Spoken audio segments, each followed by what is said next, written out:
Happy birthday to me. Leo ni siku yangu ya kuzaliwa. Nashukuru Mungu ameniongezea mwaka mwingine, lakini sitafanya sherehe kama ambavyo nimekuwa nikifanya sherehe ambazo zimekuwa zikihudhuriwa na watu wengi wa kutoka kila eneo.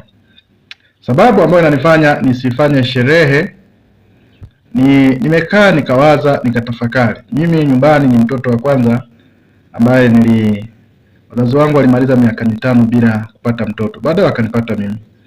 Lakini leo nimekaa nikawaza, kadri ninavyoendelea kusherehekea kwamba nimeongeza mwaka, ndivyo ninavyokuwa napunguza mwaka mmoja wa kuishi. Leo nikajikuta kwenye maswali mengi kwamba ikitokea leo nikafa, jamii itazungumza nini? Ina mchango gani kwenye jamii? Watoto wangu wataona fahari gani?